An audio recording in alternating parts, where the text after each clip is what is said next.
हर हर महादेव दोस्तों, आप सुन रहे थे मेरे साथ मैं तेरी हीर भाग 46।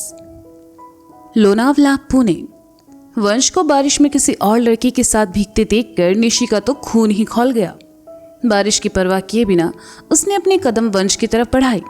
वंश जानबूझकर निशी को जलाने और चिढ़ाने के लिए ऐसा कर रहा था। निशी वंश के सामने से निकलती हुई पहाड़ी की रेलिंग के पास चली आई और भीगते हुए गाने लगी। बहका है मन कहीं, कहाँ जानते नहीं, कोई रोक ले यहीं, भागे रे मन कहीं आगे रे मन, चला जाने किधर जानू ना। वैसे ये गाना मेरा फेवरेट है, इसीलिए मैंने गाया। बारिश में अपनी बाहें फैलाए भीगती हुई निशी बहुत ही प्यारी लग रही थी। वंश ने अपने गीले बालों में से हाथ निकालकर मुस्कुराते हुए निशी को देखा तो बस देखता ही रह गया।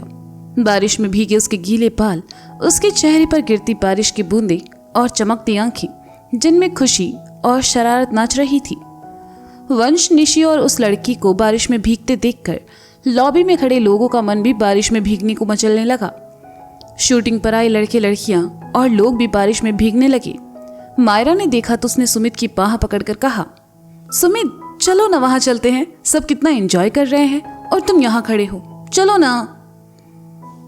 अगर मायरा का सच सामने ना आता तो सुमित जरूर जाता और वह उसकी हर बात खुशी खुशी मान भी लेता, लेकिन वह मायरा का सच जान चुका था और सच जानने के बाद सुमित का दिल नहीं किया कि वह मायरा की बात सुने।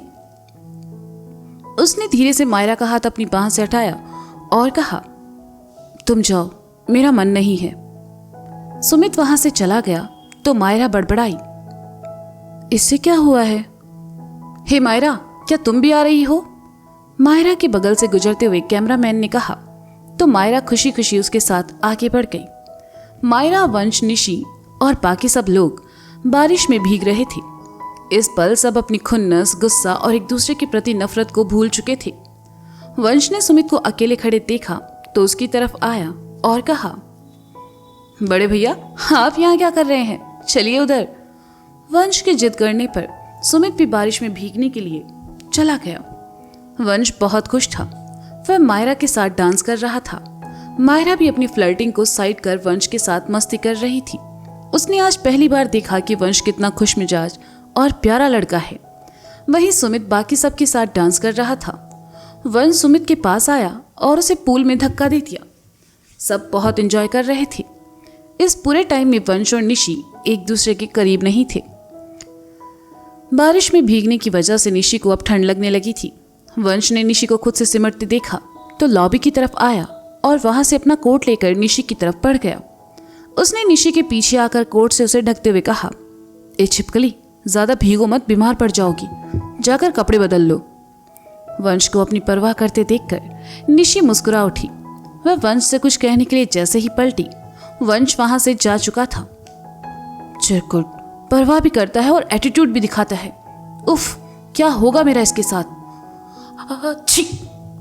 निशी जाते हुए वंश को देखकर बड़बड़ाई और एकदम से छींकती। कुछ दूर खड़े सुमित की नजर निशी पर पड़ी तो उसने कहा, निशी बेटा अंदर जाकर कपड़े बदलो। वंश ने सुना तो सुमित के पास आकर कहा, ओहो निशी बेटा, उस हिसाब से तो मैं आपका दामाद हुआ और आप मेरे ससुर जी। ओह प्लीज वंश, निशी मेरे लिए बच्ची जैसी है, सो शट अप। सुमित ने कहा, फिर भी आप कितने कूल ससुर हैं, और एक वहां मुंबई में मेरा ससुर है, जब देखो तब मुझसे किलसा रहता है। इनफैक्ट निशी से ज्यादा तो वो मुझसे ऑब्सेस्ड है, वंश ने चिढ़ते हुए कहा। सुमित ने सुना तो मुस्कुराया और कहा, अच्छा वैसे तुम मुझे बड़े भैया क्यों कहते हो? बनारस में तुम्हारा कोई बड़ा भाई नहीं है क्या? है ना, उसका नाम मुन्ना है और वो मुझसे सिर्फ 25 मिनट बड़ा है, पर मैं उसे कभी बड़े भैया नहीं बोलता, हमेशा मुन्ना ही बोलता हूँ। 2 हफ्ते बाद उसी की तो शादी है, वो भी लव मैरिज, सो रोमांटिक ना। वंश ने आंखों में चमक भरकर कहा, अगर तुम निशी को आई लव यू बोल दो तो लव मैरिज तो तुम्हारी भी हो सकती है। सुमित ने कहा, हरगिज नहीं, मैं नहीं बोलूंगा। वंश ने बच्चों की तरह मुंह बनाकर कहा। मतलब तुम मुझसे प्यार नहीं करते? सुमित ने पूछा। करता हूं, लेकिन मैं उसे पहले आई लव यू नहीं बोलूंगा, शादी के बाद भी नहीं, बच्चे हो जाएंगे तब भी नहीं, बच्चों के बच्चे हो जाएंगे तब भी नहीं। मैं ये रूल ही बदल दूंगा कि आई लव यू पहले लड़के कहे। कहते हुए वंश वहां से चला गया। क्या होगा तुम दोनों का? सुमित बड़बड़ाया और खुद भी कपड़े बदलने चला गया। मुंबई एयरपोर्ट। नवीन एयरपोर्ट के वेटिंग लॉबी में खड़ा सारिका का इंतजार कर रहा था। सारिका से मिलने की खुशी उसके चेहरे पर साफ दिखाई दे रही थी। कुछ देर बाद ही ट्रॉली संभाले सारिका नवीन को सामने से आते दिखाई दी। नवीन ने सारिका को देखकर हाथ हिलाया तो सारिका उस तरफ चली आई। Welcome back to Mumbai ma'am, Naveen ने कहा। थैंक यू नवीन, कैसे हैं आप? सारिका ने प्यार से कहा। मैं ठीक हूं मैम, आपको आने में कोई परेशानी तो नहीं हुई? लाइए, ये मुझे दीजिए, नवीन ने सारिका के हाथ से ट्रॉली लेते हुए कहा। सारिका ने अपना पर्स उठाया और बाकी सामान नवीन की तरफ बढ़ा दिया। बातें करते हुए दोनों एयरपोर्ट के बाहर खड़ी गाड़ी के पास चले आए। नवीन सारिका का सामान डिग्गी में रखने लगा और गाड़ी के पास खड़ी सारिका उस शहर को देखने लगी। आखिर इस शहर में एक लंबा वक्त जो गुजारा था उसने। सारिका का सामान रखकर नवीन उसके पास आया और कहा, चले मैडम? सारिका ने कहा और गाड़ी की पिछली सीट पर आ बैठी। नवीन ड्राइवर सीट पर आ बैठा और सीट बेल्ट लगाते हुए कहा, आज रात आपके रुकने का इंतजाम मैंने अपने घर पर किया है। मेघना चाहती थी कि हम सबके साथ आप रुके। वैसे भी वंश शूटिंग के लिए आउट ऑफ सिटी गया है, आने में देर हो जाएगी, तब तक आप अकेले अपने फ्लैट पर क्या करेंगी, इसलिए मैंने। नवीन, आप बिल्कुल नहीं बदले, खामखा परेशान हो रहे हैं। हमें आपके यहाँ रुकने में कोई परेशानी नहीं है, आखिर वो घर भी तो हमारा ही है। और हाँ, हम बस आपकी बॉस नहीं हैं जो आप इतना परेशान हो रहे हैं, सारिका ने मुस्कुराकर कहा। नवीन ने गाड़ी स्टार्ट की और आगे बढ़ाते हुए कहा, मैडम, आप आज भी मेरे लिए वही सारिका शर्मा है। सारिका ने सुना तो मुस्कुराकर खिड़की से बाहर देखने लगी और कहा, इतने सालों बाद भी शहर में कुछ नहीं बदला है नवीन, वही एहसास, वही खुशबू, वही हवाएं।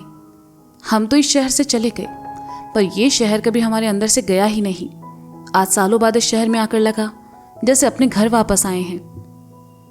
ये शहर ऐसा ही है मैडम, आज भी ये शहर आपको अपना बनाने की काबिलियत रखता है, नवीन ने कहा। रात होते होते सारिका को अपने साथ लेकर नवीन घर पहुंचा। उसने गाड़ी दरवाजे के सामने आकर लगाई और नीचे उतरकर बेल बजा दी। दरवाजा मेघना ने खोला।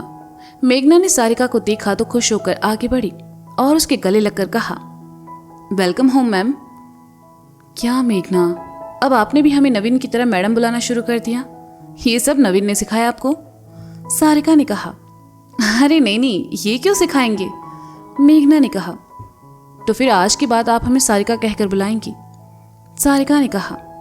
जी सारिका जी, मेघना ने खुश होकर कहा। सिर्फ सारिका, सारिका ने कहा। ठीक है सारिका, अब बाहर क्यों खड़ी है, अंदर आइए ना। नवीन, तुम इनका सामान लेकर अंदर आओ, मेघना ने कहा। जी मैडम, नवीन ने इस अंदाज में कहा कि सारिका और मेघना दोनों हंस पड़ी और फिर दोनों अंदर चली आई। गुदोलिया बनारस। आज से पहले मैंने इतनी अच्छी चाट कभी नहीं खाई, मजा आ गया, पूजा ने हाथ में पकड़े दोने से चाट खाते हुए कहा। यह हमारे बनारस का सबसे फेमस चाट भंडार है, दीना चाट भंडार। यहाँ की हर चाट अपने आप में बहुत खास है। आप और कुछ लेंगी? यहाँ का पानीपुरी भी बहुत अच्छा है, खाकर देखिए। चाचा, एक प्लेट पानीपुरी लगा दीजिए, राजन ने कहा। पूजा, जिसके एक हाथ में चाट से भरा दोना था, दूसरे में चम्मच, उसने राजन से कहा, अरे लेकिन हम खाएंगे कैसे, हमारे दोनों हाथ तो बिजी हैं। राजन प्लेट लेकर पूजा के सामने आया और कहा, अरे हम है ना, हम खिला देंगे। राजन ने पानी से भरा गोलगप्पा उठाया और पूजा की तरफ बढ़ा दिया। पूजा के मन में तितलियां उड़ने लगी। राजन ने उसे इतना प्यारा ट्रीटमेंट जो दिया था। पूजा ने राजन के हाथ से गोलगप्पा खाया और फिर अपनी चम्मच से चाट का एक निवाला राजन की तरफ बढ़ाकर कहा, हमारा जूठा है, चलेगा ना? राजन मुस्कुराया और आगे बढ़कर पूजा के हाथ से निवाला खा लिया। पूजा शर्मा कर दूसरी तरफ देखने लगी। राजन ने दूसरा पीस उठाया और पूजा की तरफ बढ़ाकर कहा, जल्दी खाइए। पूजा ने राजन के हाथ से दूसरा पीस भी खा लिया।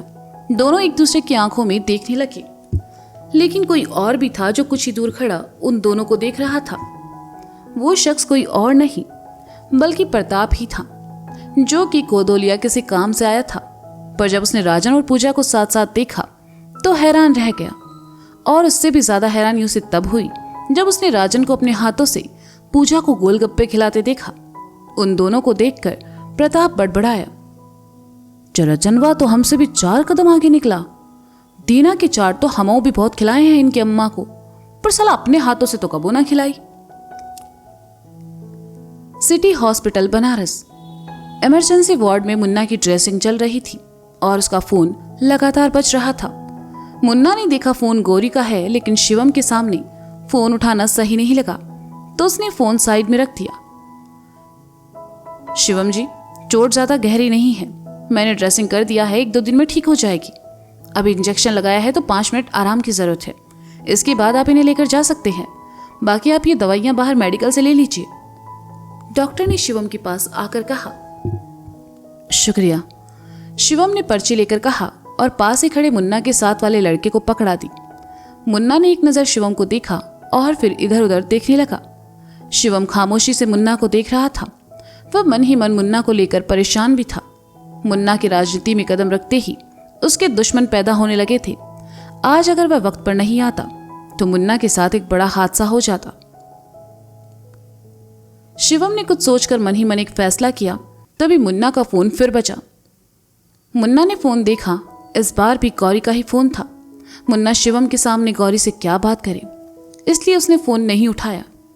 ये देखकर शिवम ने कहा, गौरी का फोन होगा और हमारे सामने बात करने में झिझक महसूस हो रही होगी, उठा लो, हम बाहर तुम्हारा इंतजार करते हैं।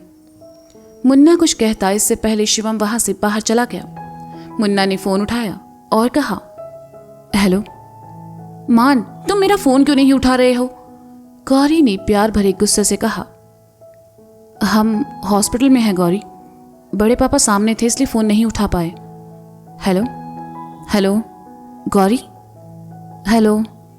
मुन्ना ने फोन की स्क्रीन देखी तो पाया गौरी का फोन कट चुका था। तो दोस्तों, ये था मैं तेरी हीर भाग 46। इसका अगला भाग आप जल्द ही सुनेंगे मेरे साथ। अब तक के लिए शुक्रिया। कहानी अगर आपको पसंद आ रही है तो इसे अपने दोस्तों के साथ शेयर करें। आप चाहें तो अपने रिश्तेदारों के साथ भी शेयर कर सकते हैं। आपके रिश्तेदार हैं, मेरे थोड़ी हैं। मुझे मेरे वालों से दिक्कत है, आप वालों से बिल्कुल नहीं। तो मिलते हैं जल्द ही, तब तक के लिए बाय बाय।